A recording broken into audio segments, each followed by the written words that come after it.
안녕하세요. 오늘도 사연살롱을 찾아주셔서 감사합니다. 저는 50대 중반의 여성이에요. 부모님이 일찍 돌아가셔서 할머니가 저를 키워주셨어요. 할머니는 제가 부모님한테 못 받은 사랑까지 주시려고 굉장히 노력하셨죠. 음식점을 하셨던 할머니는 제게 많은 요리를 가르쳐 주셨어요. 저도 음식 만드는 걸 좋아해서 배우는 걸 좋아했고요.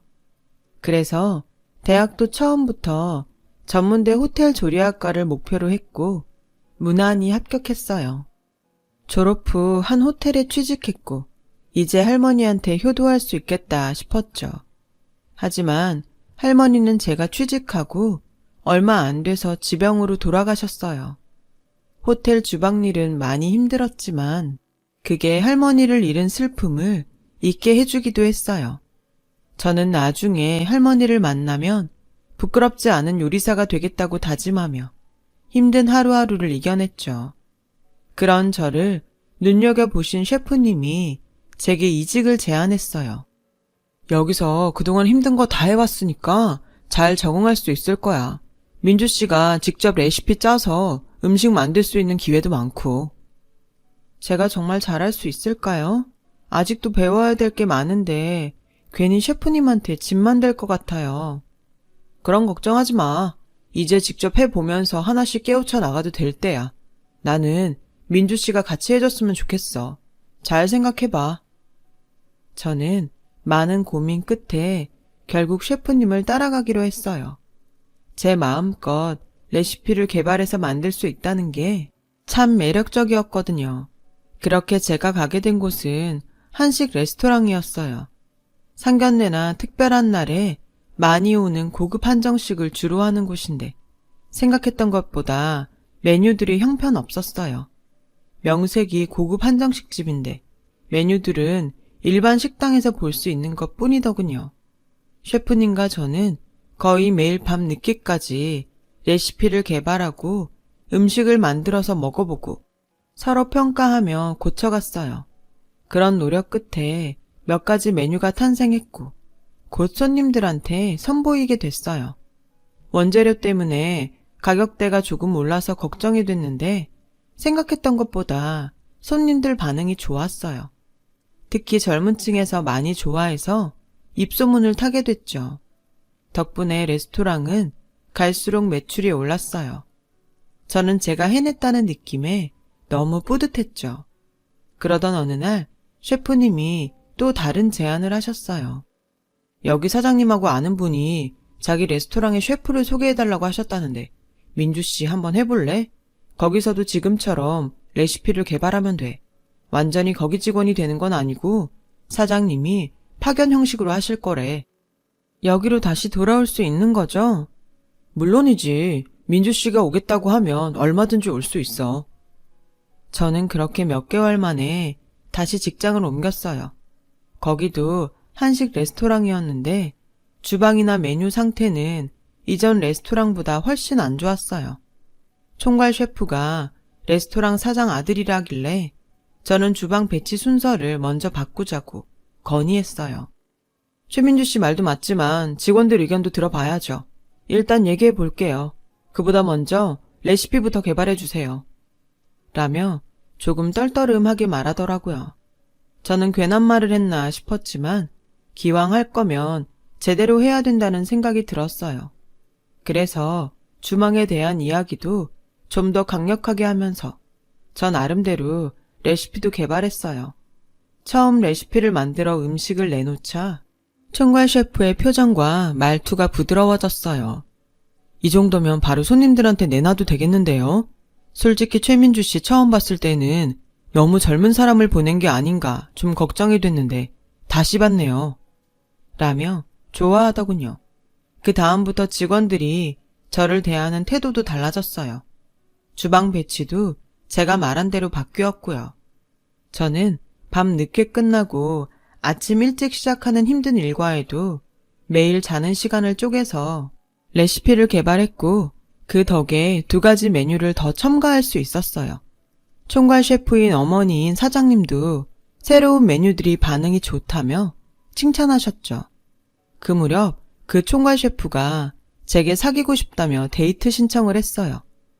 그동안 민주 씨 지켜봤는데 정말 괜찮은 사람이라는 생각이 들었어요. 제 얘기 흘려듣지 말고 진지하게 받아줘요. 말씀은 감사한데 너무 갑작스러워서 당황스럽네요.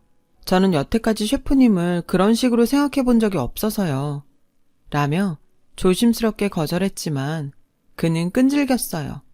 그러다 보니 제 마음이 움직이더군요. 솔직히 할머니 돌아가신 후 계속 혼자만 있었던 게 외롭기도 했어요. 내가 뭐라고 저렇게 진지하게 사귀자고 하는데 계속 거절하나 하는 마음에 결국 사귀기로 했죠. 처음에는 저를 별로 좋아하지 않고 무시하는 것 같았는데 이렇게 마음이 바뀔 수 있나 의아하기도 했지만 저도 싫었던 사람이 좋아지기도 하니까 그럴 수 있을 거라고 생각했어요. 그 사람이 거만한 느낌이긴 했지만 호감형이라서 아주 마음에 없는 건 아니었거든요. 그래서 사귀자고 했던 것 같아요. 사장님은 저희가 만나는 걸 좋아했어요.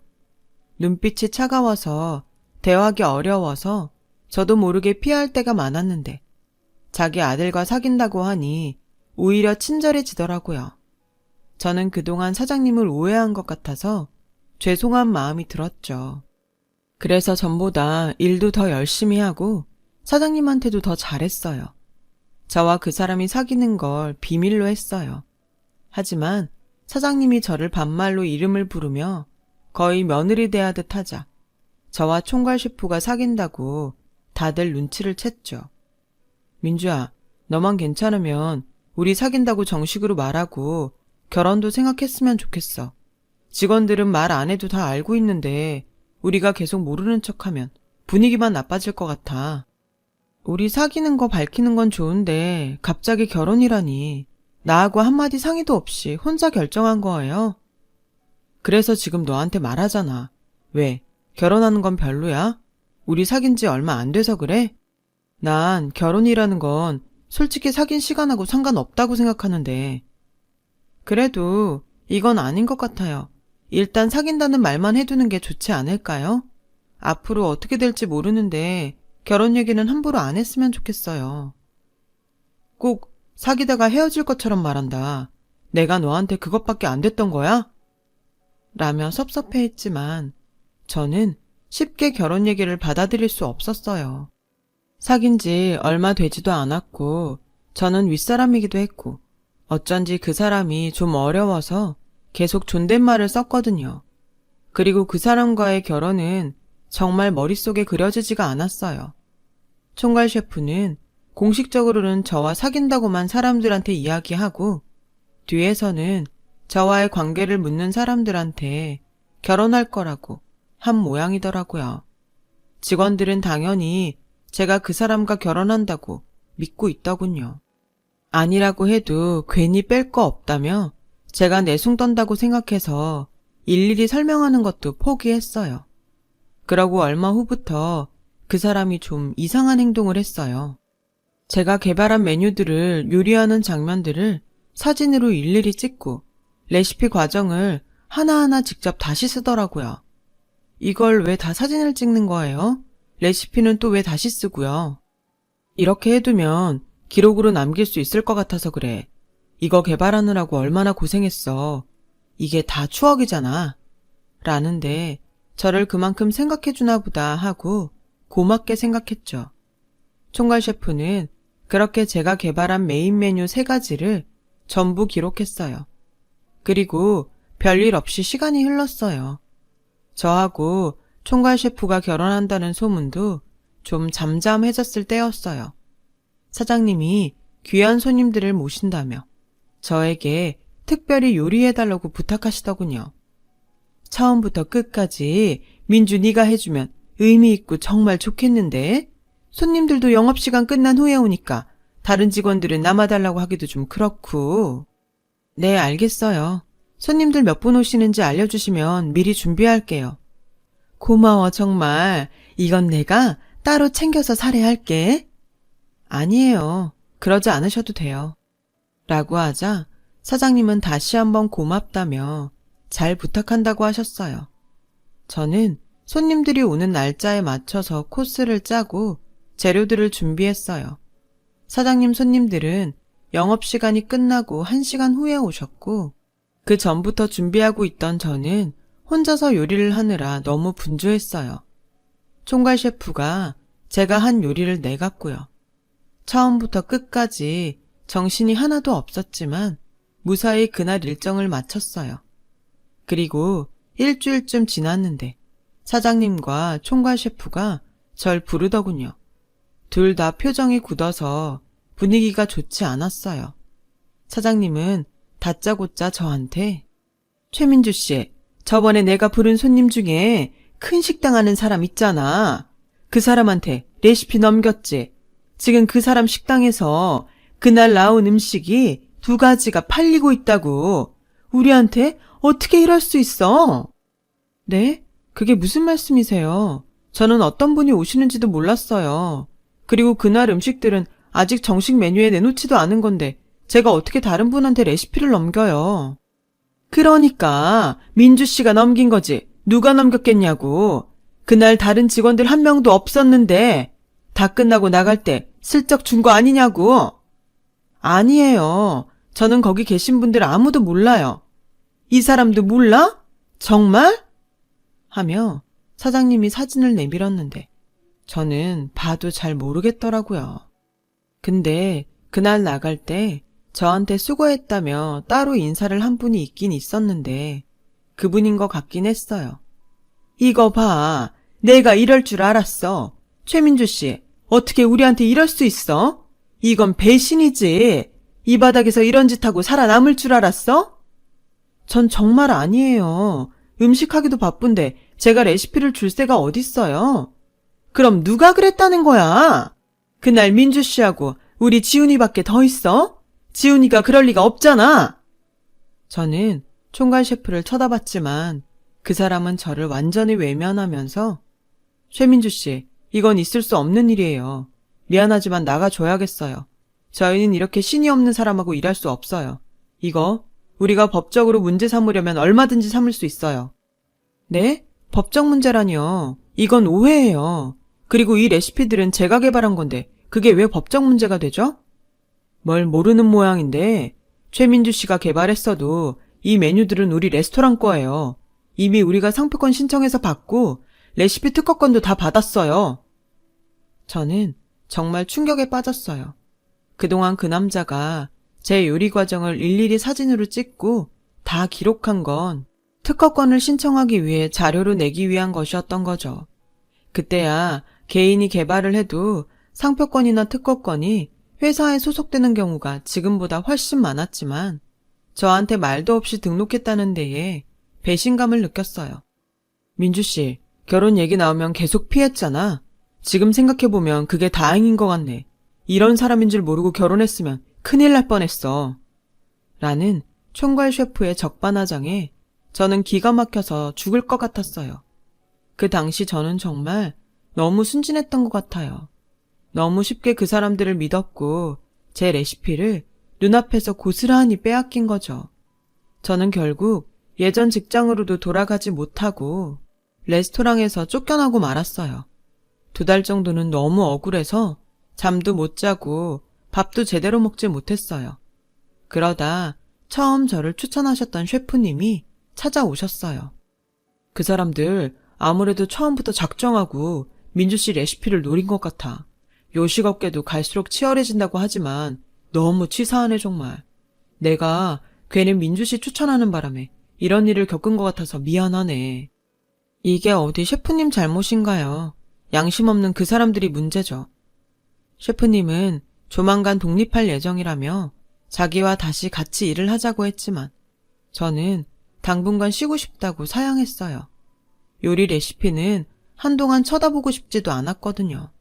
하지만 계속 쉬기만 할 수는 없어서 동네 편의점에서 알바를 시작했어요.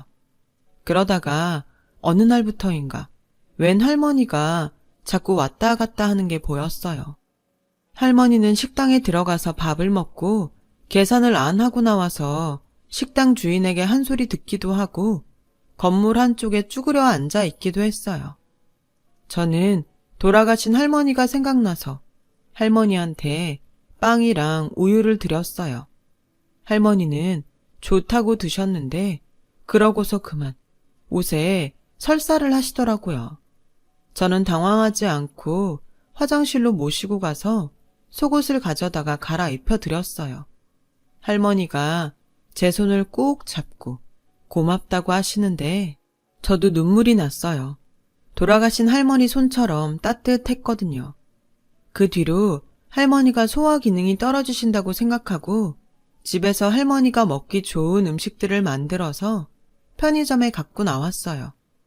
할머니를 못 만나는 날도 있었지만 할머니를 만날 때에는 꼭 도시락을 챙겨서 드리곤 했죠. 할머니는 제가 식사를 챙겨주는 걸 알고 식사 때면 저를 찾아오게 됐어요. 그러다가 가끔 말을 오락가락 한다는 걸 알았어요. 저를 손녀로 착각하실 때도 있고 멀쩡히 다니던 길을 모르겠다고 할 때도 있었고요.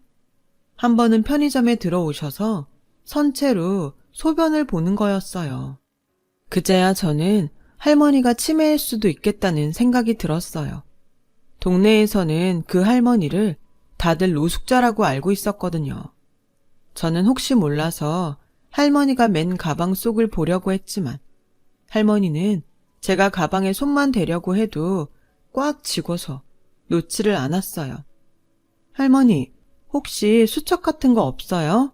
전화번호 적힌 거. 저 구경하고 싶어요, 할머니. 저 좀 보여주세요. 그러면 나 또 맛있는 거 사줄 거야? 제가 그러겠다고 하자 할머니는 조심스럽게 가방에서 수첩을 꺼내서 저에게 내밀었어요. 저는 일단 그 안에 적힌 전화번호들을 모두 옮겨줬고는 하나하나 전화해봤어요. 그랬더니 그 중에 아들 전화번호가 있었어요.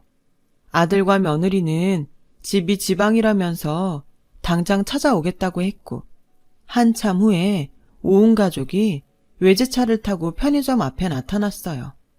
아들 말로는 할머니가 치매 증상이 있어서 서울에 있는 병원에 왔다가 할머니를 잃어버렸다고 하더군요. 여기는 병원이 있는 동네도 아닌데 아무래도 혼자 버스를 타신 것 같다고 했어요.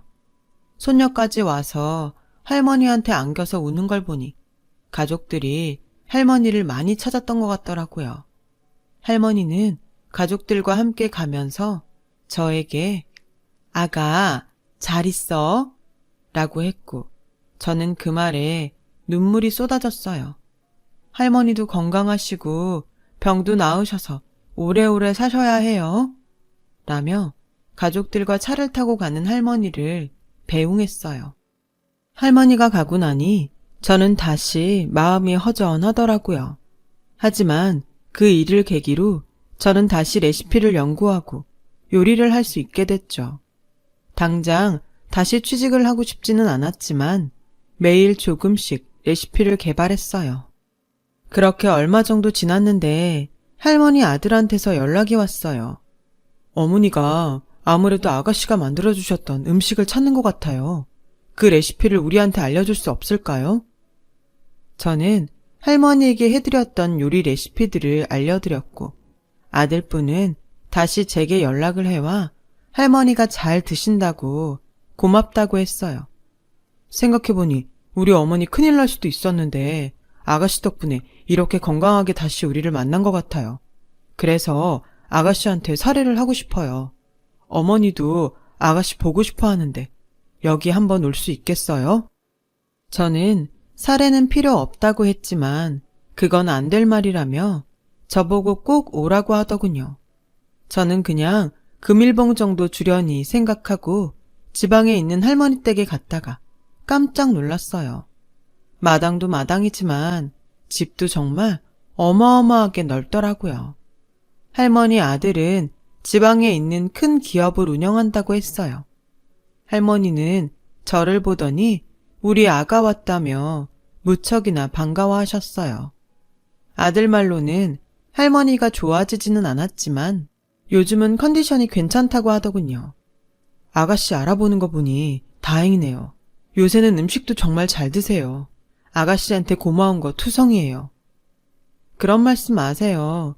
저야말로 할머니가 의지가 됐던 것 같아요. 할머니 아들은 저에게 깜짝 놀랄 이야기를 하셨어요. 이거 받아주세요. 처음에 어머니 모셔올 때 경황이 없어 제대로 말씀도 못 드렸어요. 뭐라고 설명드릴 수 없이 고맙습니다. 하면서 통장 하나를 주시더라고요. 통장엔 5억이라는 돈이 찍혀 있더라고요. 저는 이런 거 생각도 못했어요. 제가 받을 게 아닌 것 같아요. 라며 계속 사양했어요. 정말 너무 부담스럽더라고요. 그러자 할머니 며느리까지 나와서 뭐라도 꼭 줄 수 있게 해달라고 했어요. 정 그러시면 저한테 투자를 해주세요. 제가 원래 요리를 했는데 사정상 쉬고 있었거든요. 할머니 음식을 해드리면서 다시 일하고 싶은 마음이 생겼어요. 투자를 해주시면 열심히 해서 돌려드릴게요. 할머니 가족은 제 말에 정말 좋다고 했고 일이 빠르게 진행이 돼서 수도권에 자그마한 제 가게를 갖게 되었어요. 집에서 해주는 밥상 같은 분위기가 나는 가정식을 주로 하면서 소화기관이 약한 어르신들이 드실 수 있는 메뉴도 같이 준비했어요. 그러자 가정식을 먹으러 왔던 사람들이 부모님 갖다 드린다고 어르신용 메뉴를 포장해 가는 경우가 늘기 시작하더라고요. 워낙 좋은 재료를 사용하다 보니 원가가 비싸서 많이 남지는 않았지만 손님이 점점 늘어나고 좋은 평이 많아지는 걸 보니 뿌듯했어요. 저는 몇 년 후에 가게를 확장해서 건강식 레스토랑과 젊은 사람들이 부담 없이 올 수 있는 레스토랑 2개를 내게 됐어요. 할머니 아들 내외도 제 사업이 잘 되는 걸 뿌듯해 하시며 격려해 주셨어요. 할머니는 벌써 돌아가셔서 시간이 좀 지났지만 저는 아들분과 사업 파트너로 계속 좋은 관계를 유지했습니다. 저도 할머니 제사 때가 되면 직접 찾아가기도 하고 할머니가 좋아하셨던 음식을 만들어 보내기도 했어요. 그러다가 제가 늦은 결혼을 하게 됐어요. 일하는데 정신없이 파묻혀 살다 보니 결혼 같은 건 생각도 안 했는데 아들분께서 좋은 사람을 소개시켜 주셔서 결혼까지 가게 된 거죠. 솔직히 처음 결혼할 뻔했을 때 너무 대여서 한동안 남자에 대한 불신에 만날 생각도 안 했지만 정말 마음 푸근하고 따뜻한 사람을 만나서 좋은 결실을 맺게 되었어요. 남편은 조그맣게 무역업을 하는 사람이었어요. 저희 2사람은 아들 내외분을 초대해서 식사를 대접하기로 했어요. 그리고 약속한 레스토랑에 제가 먼저 도착해서 건물 입구에 서 있는데 청소 도우미 할머니가 나오다가 저하고 부딪혔어요. 할머니, 괜찮으세요? 라며 도우미 할머니를 본 저는 놀라서 말을 못했어요. 그 할머니는 예전에 제 레시피를 빼앗고 저를 해고한 레스토랑 사장님이었어요. 사장님도 놀라서 저를 보다가 민망한지 얼른 청소도구를 가지고 자리를 피하더라고요. 그렇게 놀란 마음을 안고 식사를 마치고 나오는데 사장님이 저를 불렀어요. 민주야, 너 맞지? 아까는 너무 놀라서 인사도 못했네. 잘 지내나 보네? 그동안 어디 있었어? 라며 어제 본 것처럼 친한 척하는데 소름이 끼쳐서 왜 이렇게 아는 척하세요? 저한테 또 볼 일 남았어요? 지금도 레스토랑 일 하면 우리 아들 자리 하나 알아봐줘. 사정이 있어서 일을 접었거든. 제가 왜 할머니 아들 일을 알아봐줘야 되는데요? 왜요? 제 레시피 저한테 묻지도 않고 마음대로 등록해서 썼는데 가게가 잘 안 됐나 보죠? 저 같은 사람 이 바닥에서 일 못할 거라며 나가라고 할 때는 언제고 아들 일을 알아봐 달래요? 진짜 예전부터 뻔뻔하다고 생각했지만 완전 선 넘네요. 그때는 오해가 좀 있어서 그런 거잖아. 그건 민주 네가 이해를 해야지. 오해는 무슨 오해. 저도 다 들어서 알아요. 처음부터 작정하고 제 레시피만 노렸다는 거. 제가 그날 만든 메뉴도 사장님이 그 손님한테 가져다 드린 거라던데요. 라고 뿌리치고 가려고 하자 사장님은 민주야, 내가 잘못했어. 다 지난 일이잖니. 이렇게 다시 만난 것도 인연인데 우리 이제는 잘 해보자. 응? 인연 좋아하시네. 그리고 자꾸 제 이름 부르지 마세요. 소름 끼쳐요. 라는데 남편이 주차장에서 기다리다가 와서 이게 무슨 소리야? 혹시 이 사람이 전에 당신 레시피 뺏어갔다는 그 사장이야? 맞아. 이제 와서 뻔뻔하게 자기 아들 일자리 달라는데? 라고 하자 사장님은 창피한지 얼른 그 자리를 피하더군요. 유통기간이 지난 재료를 쓰다가 한 직원이 식약처에 신고해서 벌금을 물고 그 후에도 음식질이 점점 떨어져서 음식 블로거들 사이에서 돈만 챙기는 식당으로 악평을 받다가 결국 문을 닫았다고 해요. 아들인 총괄 셰프는 겉멋만 들어서 인테리어만 잔뜩한 음식점을 몇 번 차렸다가 전부 망했고요.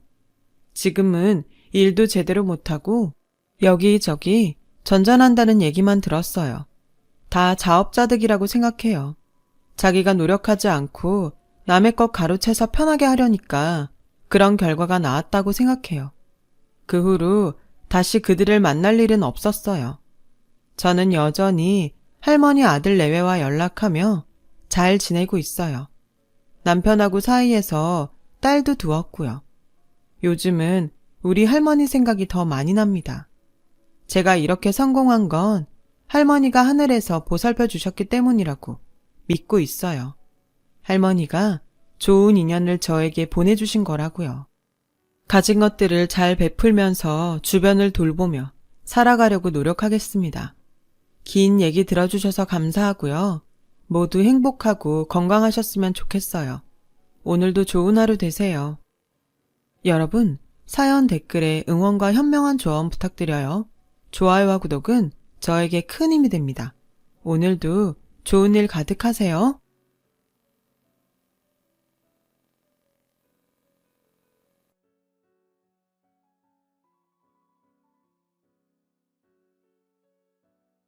안녕하세요. 오늘도 사연 살롱을 찾아주셔서 감사합니다. 40대 여성이에요. 제가 워낙 일 욕심이 많아서 결혼이 다른 사람들에 비해 늦었어요. 사실 결혼도 할지 말지 고민이 많았는데 남편과 제가 인연이 있었는지 교제 중에 임신을 하게 되었고 찾아온 생명에 차마 나쁜 생각을 할 수 없어서 결혼을 하게 되었어요. 저와 남편은 동갑내기예요. 그래서 처음 만났을 때부터 말이 잘 통했고 설레는 감정보다는 재미있고 편안했어요. 30을 훌쩍 넘기고 하는 연애라 그런지 절절한 사랑보다는 그런 편안함이 좋더라고요. 제가 결혼을 망설였던 건 제가 다니던 직장 때문이었어요. 제가 잡지사에서 취재와 편집 일을 하고 있었거든요. 바쁠 때는 월요일에 출근해서 수요일 혹은 목요일에 퇴근할 정도로 일에 치여 살았어요. 그래도 매달 완성된 잡지를 보면 그 기쁨과 보람은 이루 말할 수 없었죠. 저는 그렇게 제 일을 많이 좋아했어요. 그런 제가 임신을 했으니 현실적인 고민을 하지 않을 수가 없었어요. 이런 생활을 하는 제가 누군가의 아내이자 엄마, 한 집안의 며느리 역할을 잘 할 수 있을까 걱정이 되었거든요. 제가 이런 걱정을 했던 건 그동안 선배들을 통해 그게 불가능하다는 걸 수없이 봐왔기 때문이에요. 저에게 결혼은 직장과 바꿔야 얻을 수 있는 거라서 고민이 됐어요. 하지만 독실한 기독교 신자인 제 부모님은 저의 임신을 결혼을 하라는 신의 계시로 받아들이셨죠. 그리고는 일을 그만두고서라도 결혼을 하라며 등을 떠미셨어요. 사실 제 부모님께서는 하나뿐인 딸이 나이는 먹어가는데 결혼도 안 하고 일만 하다 혼자 늙어 죽을까봐 걱정이 많으셨거든요. 그러던 차에 제가 임신을 했으니 얼마나 반가우셨겠어요. 그래서 매일 새벽에 감사기도를 드리러 교회에 가실 정도였어요. 그리고 제 임신 소식에 기뻐했던 또 한 사람이 있었어요. 바로 제 남편이었죠. 남편은 무조건 자신을 믿고 의지하라고 했어요. 저는 이렇게 기뻐하는 사람들을 보며 용기를 내보기로 결심했어요. 제 목표는 무조건 결혼과 일, 두 마리 토끼를 잡는 거였어요. 이런 이야기하기 좀 부끄럽지만 제가 그 분야에서 나름 잘 나갔거든요. 저는 제가 좋은 선례를 남겨 후배들에게 결혼해도 마음껏 일을 할 수 있다는 희망을 주고 싶었어요. 그렇게 생각하니 평소 긍정적이었던 저는 더 이상 두렵지 않았어요. 오히려 벌써부터 주변에서 대단하다고 박수 쳐주는 그림만 머릿속에 그려졌죠. 무엇보다 코드도 잘 맞고 늘 친구 같은 남편이 곁에 있으니 앞으로의 제 인생이 설레기까지 했어요. 당시 남편은 의료 보조기 회사의 과장이었는데 입사 후 꾸준히 거래처가 늘어서 회사에서도 평판이 괜찮았어요. 남편은 영업이 적성에 맞는다고 했고 열심히 일하는 남편을 옆에서 볼 때마다 남자 하나는 잘 골랐다는 생각을 했어요. 그렇게 결혼 준비를 하던 저는 뱃속의 아이가 쌍둥이라는 걸 알게 되었어요. 아무리 사람 일은 예측할 수 없다지만 제가 쌍둥이 엄마가 될 거라고는 상상도 못한 일이라 쇼킹했어요. 쌍둥이라 그런가 배는 개월수보다 훨씬 빨리 불러왔어요. 조금이라도 무리를 하면 배가 뭉치고 하혈을 하는 등 저의 임신기간은 그리 만만치 않았어요. 그래서 신혼여행도 미루고 결혼식만 겨우 올리고 신혼생활에 들어갔어요. 처음 하는 살림은 매일 실수투성이었고 나날이 심해지는 입덧에 가스불도 제대로 켤 수 없을 정도였죠. 보다 못한 친정엄마가 저희 집에 오셔서 반찬과 청소를 대신 해주시고는 했죠. 그런데 그 사실을 안 시어머니께서 그러시는 거예요. 요즘은 농사일이 없으니 당분간 서울에 올라오셔서 챙겨주시겠다고요. 사돈한테 신세 지는 게 죄송하다면서요. 저는 그때까지만 해도 시어머니의 배려에 감사한 마음이었어요. 아무래도 아직은 남편이 친정엄마의 음식보다는 시어머니 음식이 입에 잘 맞을 테니 겸사겸사 잘 됐다 생각했고요. 하지만 곧 제가 틀렸다는 걸 알게 되었죠. 걱정해 주시는 것처럼 말씀하셨지만 함께 살아보니 그게 아니더라고요. 결과적으로는 제 발로 시월드 문을 열고 들어간 꼴이었어요. 시어머니는 누가 옆에 있든 말든 속의 말을 혼잣말처럼 툭툭 내뱉으셨어요. 처음엔 얼마나 당황스러웠는지 몰라요. 누가 시킨 것도 아닌데 저는 시어머니의 혼잣말을 못 들은 척 했어요. 어머님이 오시고 얼마 뒤부터 저희 집 살림은 모두 시어머님 뜻에 따라 위치까지 모조리 바뀌었어요. 시어머니가 저희 집에 오신 건지 저희가 시댁에 간 건지 착각이 들 정도였죠. 여기까지는 그래도 참을 수 있어요. 문제는 제 입덧이었죠. 아침에 일어나 방문을 여는 순간부터 풍기는 음식 냄새에 저는 매일 아침마다 변기에 인사를 해야 했어요. 제대로 식사를 못하는 건 물론 비위가 상해 하루 종일 힘들었어요. 그렇게 결혼하고 첫 잡지 마감을 앞둔 마지막 주가 되었어요. 입덧이 심하고 몸이 무거운 임산부라도 마감 앞에서는 다른 직원과 똑같았어요. 저는 야근 근무에 커피도 마시지 못한 채 일에 몰두하고 있었어요. 그때였어요. 시어머니한테 전화가 걸려왔어요. 얘 아가, 너 많이 늦니? 죄송해요. 오늘은 많이 늦을 것 같아요. 죄송하기는 일하는 네가 고생이지. 몸도 무거운데 너무 무리하지 마라. 생각해보니 정신이 없어서 시어머니께 야근한다는 말도 못했더라고요. 그런데도 일하는 며느리를 이해해 주시니 그동안 쌓였던 불만이 언제 있었냐는 듯 사라질 정도였죠. 직장 동료들은 요즘 시어머니가 센스 있으시다며 저에게 부럽다고 했어요. 저는 임신을 하고도 이렇게 집에서 일하는 걸 인정받는 모습을 보일 수 있어서 어깨가 으쓱했어요. 하지만 이건 제 착각이었어요. 남편의 자켓을 세탁소에 맡기려고 주머니를 뒤지다가 초밥집, 영화관, 커피숍 영수증이 나왔고 그날의 비밀을 알게 되었거든요. 제가 마감 때문에 바쁜 걸 아는 남편이 시어머니께 야근한다고 알렸다더군요. 그랬더니 시어머니께서는 반색하시며 그래? 그거 참 잘 됐구나. 걔 일하는 동안 모처럼 우리끼리 밖에서 밥도 먹고 데이트도 좀 하자. 시어머님이 잔뜩 신나 그러시길래 남편은 시어머니를 모시고 나가 모처럼 모자지간에 시간을 보냈다고 하더군요. 그럴 수 있죠. 어차피 저는 야근 때문에 바빴고 모자가 오랜만에 밖에 나가 시간을 보내는 게 나쁜 건 아니니까요. 하지만 생각하면 할수록 시어머니의 태도가 마음에 걸렸어요. 아들과 데이트할 생각으로 제가 정말 많이 늦는지 확인하셨던 거잖아요. 그런 생각이 계속되자 기분이 묘했어요. 처음엔 호르몬 때문에 예민한가 했지만 우연히 시어머니 핸드폰에 저장된 남편의 번호를 보았더니 글쎄 내 첫사랑이라고 되어 있지 뭐예요. 그걸 보니 소름이 끼치더라고요. 하지만 그런 걸로 시어머니를 이제 그만 댁으로 돌아가시라고 할 수는 없었어요. 그래서 어떻게 시어머니를 다시 댁으로 돌려보낼까 고민하고 있었죠. 그러던 어느 날 뜻밖의 일이 생겼어요. 시댁에 혼자 남아 계시던 시아버지가 전화를 하신 거예요. 대체 언제까지 거기 있을 거야? 며느리 핑계대고 거기서 퍼져 있을 생각 말고 당장 내려와! 안 그래도 성질이 불같은 시아버지는 화가 많이 나셨는지 시어머니가 전화를 받자마자 다짜고짜 호통부터 치셨어요. 결국 시어머니는 찍소리도 못하고 돌아갈 짐을 짜기 시작하셨죠. 내가 전생에 나라를 팔아먹은 년도 아닌데 왜 이런 꼴을 당하고 사는 건지. 우리 아버지도 그렇지. 어떻게 딸을 저런 인간한테 시집을 보내. 내 팔자야. 시어머니의 혼잣말은 꽤나 크기 때문에 거실에 있던 우리 부부는 시어머니의 이야기를 전부 들을 수 있었어요. 그 이야기를 듣고 있던 남편은 자기 엄마가 불쌍하다고 하더군요. 같은 여자로서 저도 남편 말에 동의해요. 하지만 남편에게 받지 못한 사랑을 자기 아들에게 받으려고 하는 건 며느리로서 달갑지 않았어요. 그날 시어머니는 댁으로 돌아가셨어요. 저는 더욱 배가 불러왔고 슬슬 생활 곳곳에 구멍이 나기 시작했죠.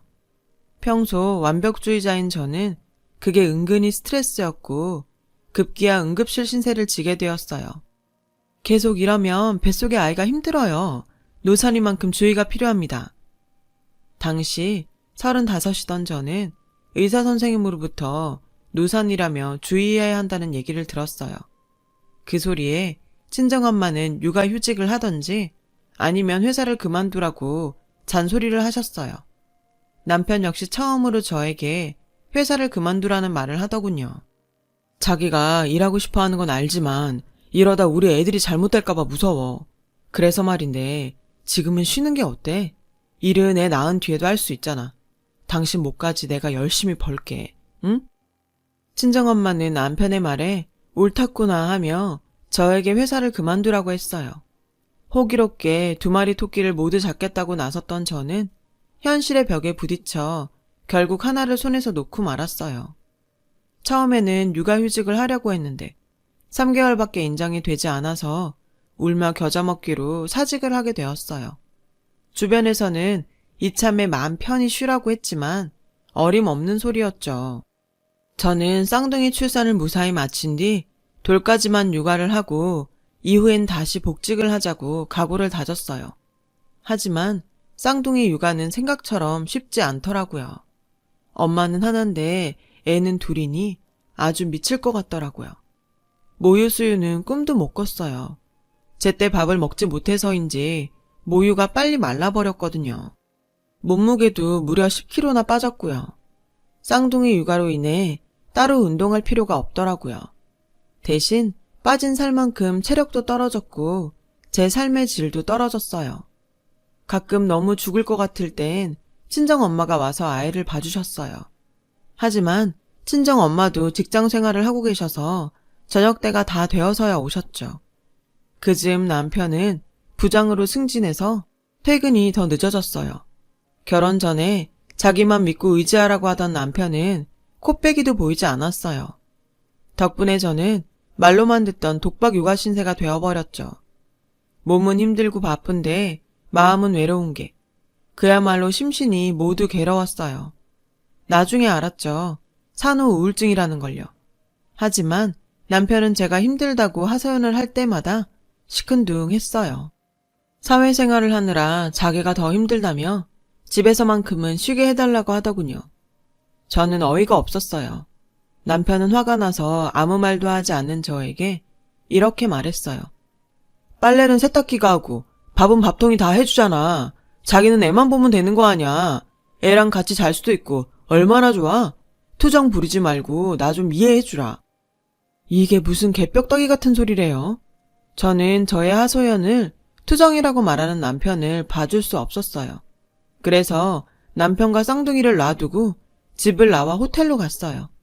친정에 가면 걱정하실 게 뻔했고 저를 설득하실 게 분명했으니까요. 간만에 자유에 잠시 들뜨기도 했지만 저는 금세 마음이 불편해졌어요.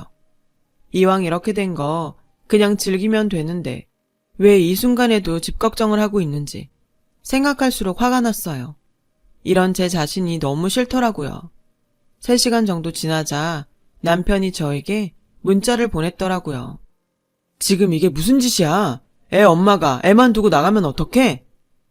저는 문자 내용을 보고 기가 차서 말이 안 나왔어요.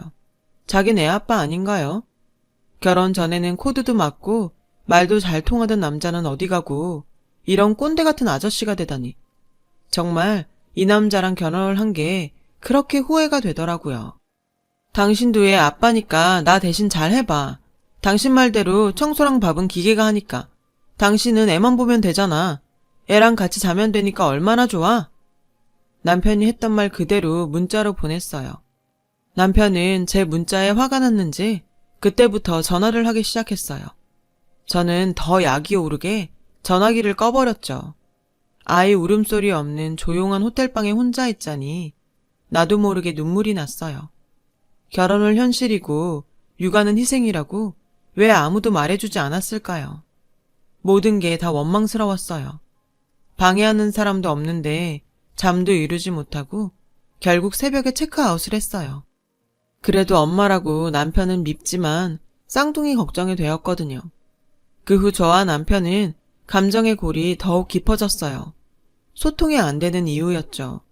우리 부부는 화해를 시도해보긴 했지만 경쟁을 하듯 서로 자신이 더 힘들다고만 하니 좀처럼 대화가 진행되지 않았어요. 남편은 그 뒤로 온전히 자기 마음대로 살았어요. 늦는 건 당연했고 개인적인 술자리와 카드도 펑펑 쓰고 상태가 점점 나빠졌죠. 하루는 도저히 안 되겠다 싶어서 쌍둥이들을 재우고 남편을 기다렸는데 잔뜩 취해서 들어온 남편이 저 보라는 듯 옷들을 거실에 벗어 던지더라고요. 지금 이게 뭐야? 보면 몰라? 밖에서 힘들게 일하고 온 남편 옷이잖아. 주워서 빨아. 집에서 편하게 놀고 먹는 주제에. 뭐? 편하게 놀고 먹어? 그래. 그럼 지금부터 내가 일할 테니까 네가 집에서 애들이랑 놀고 먹어. 내가 너보다는 훨씬 더 벌 수 있으니까. 직장 생활이 장난이냐? 거긴 전쟁터야, 전쟁터. 누군 직장 생활 안 해봤니? 가짜는 소리 말고 네 옷은 네가 빨아. 저는 소리를 지르며 남편이 벗어던진 옷들을 고스란히 남편한테 걷어찼어요. 남편은 화가 잔뜩 나서 씩씩거렸지만 저는 보란듯이 안방으로 들어가 문을 쾅 닫고 걸어버렸어요. 남편은 문고리를 잡고 소란을 떨었지만 저는 꼼짝하지 않았어요. 대신 울기 시작한 쌍둥이들을 달랬어요. 저는 그때 이혼을 생각했어요. 다시 일만 할 수 있다면 쌍둥이쯤은 저 혼자 키울 수 있다고 생각했거든요. 그 후 저희 부부는 더 사이가 나빠졌어요. 어차피 헤어지면 끝이라고 생각했죠. 그런데 문제는 엉뚱한 곳에서 터졌어요. 글쎄 달력을 보니 시아버지 생신이 코앞이더라고요. 저는 갈등했어요. 부부 사이의 일로 시댁 어른들한테까지 영향을 끼치는 게 맞나 하고요. 아무리 사이가 나빠도 제 할 도리는 해야 할 것 같았거든요. 결국 저는 시댁에 찾아뵙기로 했어요. 나중에도 책 잡히고 싶지 않았거든요. 저는 쌍둥이를 데리고 기차를 타고 시댁으로 내려갔어요. 그런데 시댁에 도착해보니 남편이 저보다 먼저 와 있지 뭐예요. 니네 싸웠다며? 여자같이 남편 이겨먹으라고 하면 못 쓴다. 여자가 가장 기 꺾는 거 아니다. 그 순간 기가 막혀서 웃음이 났어요. 저한테 말도 안 하고 혼자 시댁에 내려온 남편도 웃겼고 애를 둘이나 안고 찾아온 며느리를 반겨주기는커녕 보자마자 자기 아들 기죽일까봐 걱정부터 하는 시어머니 꼴도 웃겼어요. 그래서 저는 그 길로 시댁을 나와 집으로 돌아왔어요. 저 더러운 성질머리하고는? 저는 제 뒤통수에 대고 소리치는 시어머니를 휙 하고 돌아 째려봤어요. 성질 같아서는 며느리 성질머리 따지기 전에 당신 아들 교육이나 제대로 하라고 소리치고 싶었지만 참았어요. 내 부모 욕먹이는 짓 같아서요. 시댁에서 돌아온 뒤 저희 부부는 자연스럽게 별거에 들어갔어요. 합의한 건 아니었고 언제부턴가 남편이 집에 들어오지 않더라고요. 처음엔 어디서 지내는지 살짝 신경이 쓰이긴 했지만 제가 먼저 물어볼 수는 없었어요. 그렇게 한 달이 지난 어느 날 저는 현금이 떨어져 돈을 찾으려고 체크카드를 ATM 기계에 넣었는데 글쎄 통장에 잔고가 하나도 없다고 나오지 않겠어요? 설마 하며 조회를 해보니 남편이 지 통장에 있던 돈을 몽땅 다른 통장으로 이체했더라고요. 어찌나 화가 나던지. 아직 둘도 안 된 애들도 있는데 어쩜 이럴 수 있어요? 저는 당장 이혼을 하자고 남편에게 전화를 걸었고 하는 수 없이 친정에서 생활비를 빌렸어요. 호랑말코 같은 놈. 너는 여태 말도 안 하고 참고 살았던 거야? 제 얘기에 친정엄마는 우시더라고요.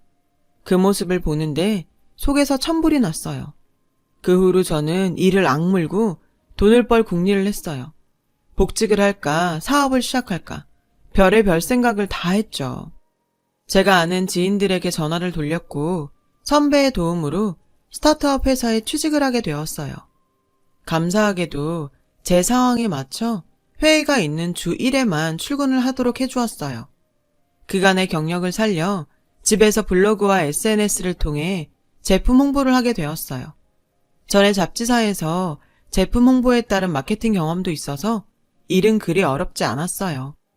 반응도 처음치고는 좋았고 저는 차츰 일하던 감도 찾아서 집에서 육아를 하면서도 제 몫을 톡톡히 해냈어요.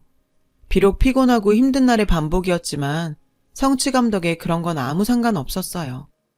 정신없이 지내다 보니 남편이 집에 오지 않은 지도 3개월이 넘었더라고요. 저는 이쯤 되면 정식으로 이혼을 하고 깨끗하게 헤어져야겠다고 생각했어요. 그런데 그때 마침 남편이 돌아왔어요. 완전 거짓골이 돼서는 술이 떡이 되어 왔더라고요. 저는 왜 기어들어왔냐고 소리쳤어요. 하지만 남편은 날이 선 제 말에도 아무런 대꾸도 하지 않았죠. 오히려 시무룩한 표정이었어요. 하지만 측은하다거나 불쌍하다는 마음은 없었어요. 저는 이때다 싶어 인터넷으로 다운받아 놓은 이혼 서류를 남편에게 내밀었죠. 더 싸우는 것도 싫고 그만 헤어지자. 생활비도 이미 당신이 다 빼돌렸으니 이 집 전세 보증금은 쌍둥이 양육비로 내가 챙길게. 난 헤어지기 싫어. 뭐? 내가 지금 잘못 들었니? 지금까지 생활비도 한 푼 주지 않고 3개월 동안 집에 오지도 않았으면서 이혼은 싫다고? 그게 지금 말이 된다고 생각해? 내가 내 식구랑 같이 살겠다는데 무슨 이유가 필요해? 엄연히 나 당신 남편이고 애들 아빠야. 그나저나 당신 이게 다 뭐야? 혹시 당신 일 다시 시작했어? 순간 어이가 없었어요. 생활비를 10,000원짜리 한 장 남기지 않고 다 빼가놓고 이제야 나타나선 저한테 일하냐고 묻는 이 남자를 저는 대체 어디까지 봐줘야 하는 거죠? 하지만 곧 이 남자가 왜 꼬랑지를 내리고 거짓골로 집에 왔는지 알 수 있었어요. 남편은 거래처 계약이 엎어지자 회사에서 불리한 처지에 놓였고 그 후 무리수를 두며 일을 하다가 회사에 엄청난 손실을 안기고는 결국 회사에서 잘렸더라고요. 그 후 어줍잖게 주식에 손을 댔다가 가지고 있던 돈까지 모두 날려버린 거죠. 그 순간 그래도 가족이라고 저랑 쌍둥이 생각이 났다나요? 고작 그 정도 능력 가지고 제 앞에서 돈 좀 번다고 생색을 냈다니 웃기더군요. 그럼에도 남편은 끝내 이혼은 절대 안 된다고 버텼어요. 그래서 고민한 끝에 저는 제가 그동안 느꼈던 수모를 되갚아 주기로 했죠. 저는 회사에 앞으로는 주 5일 출근을 하겠다고 말했어요. 그리고 남편에게 살림과 육아를 맡겼죠. 저는 한 달에 생활비로 딱 100만 원만 주고 평소처럼 일에 미쳐 야근과 주말 출근을 밥 먹듯이 했어요. 살림과 육아에 지친 남편은 제가 집에서 쉴 때 종종 힘들다고 하소연을 해댔죠. 당신도 집에서 쉴 때는 집안일 좀 해. 나 혼자 쌍둥이 보는 게 쉬운 줄 알아? 왜 이래? 나도 다 한 거야. 집에서 쉴 때만큼은 편하게 쉬게 놔둬. 당신도 알잖아. 회사는 전쟁터야. 제 말에 남편은 감정이 상했는지 주방에서 혼자 깡소주를 마시더군요. 푹푹 한숨을 쉬면서 말이에요. 그 모습에 그동안 당해왔던 수모를 대갚아준 것 같아 속이 시원했어요. 그런데 얼마 뒤 저희 집에 시어머니가 서울로 올라오셨어요. 남편이 육아가 너무 힘들어서 시댁에 SOS를 쳤더라고요. 시어머니는 서울에 도착하자마자 집으로 안 가시고 제가 다니는 회사로 찾아오셨더라고요. 그리곤 저를 보자마자 노발대발 하셨죠. 아니, 그깟 돈 좀 번다고 유세냐? 다른 여자들은 회사 일도 하면서 집에서 살림하고 애도 다 키운다. 그런데 어디 남편한테 살림을 시켜? 다른 집 남편은 밖에서 돈도 벌어요. 그런데 그이는 집에서 놀잖아요. 놀아? 너 살림이 얼마나 힘든지 몰라? 거기다 니네는 쌍둥이도 키워야 하잖아. 저는 그동안 얼마나 힘들었겠어요. 그리고요, 그이 저러고 사는 거 제가 시킨 거 아니에요. 저는 분명히 이혼하자고 했거든요. 그런데 어머님 아들이 이혼은 안 된다고 그렇게라도 같이 살겠다고 한 거예요. 그러니 저 원망하지 마세요. 다 어머님 아들이 무능한 탓이니까요. 전 미팅이 있어서 그만 들어갈게요. 그리고 다음부터는 회사에 함부로 찾아오지 마세요. 저까지 회사 잘리면 안 되잖아요. 저는 당황해서 입도 제대로 다물지 못하는 시어머니를 남겨두고 먼저 일어났어요. 결국 시어머니는 저희 집으로 가지 않고 시댁으로 돌아가셨어요.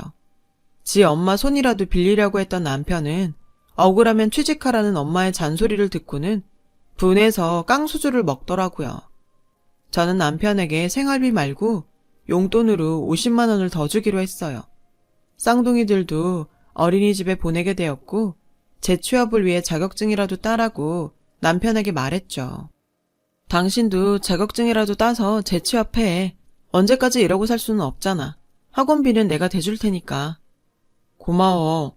내가 전에 자기 집에서 논다고 막말했던 거 정말 잘못했어. 미안해. 저희 부부는 결혼 전 그랬던 것처럼 친구처럼 지내게 되었어요. 집안 분위기가 좋아져서 그런지 쌍둥이들도 전보다 밥도 잘 먹고 성격도 더 밝아졌어요. 저도 남편도 살림과 육아가 손에 익어서 서로 자연스럽게 돕게 되었고요. 얼마 전 남편은 재취업에 성공했어요. 육아를 하면서 따둔 자격증 덕분이었죠. 남편은 영업이 아닌 설계 쪽 일을 하며 열심히 새 직장에 적응해가고 있어요. 과정은 험난했지만 뿌듯해 하더라고요. 고생 끝에 만난 낙이라서 더 그런가 봐요. 서로 더 잘 지켜가야지요. 제 사연을 들어주셔서 감사합니다. 들어주신 모든 분들 행복하세요. 여러분, 사연 댓글에 응원과 현명한 조언 부탁드려요. 좋아요와 구독은 저에게 큰 힘이 됩니다. 오늘도 좋은 일 가득하세요.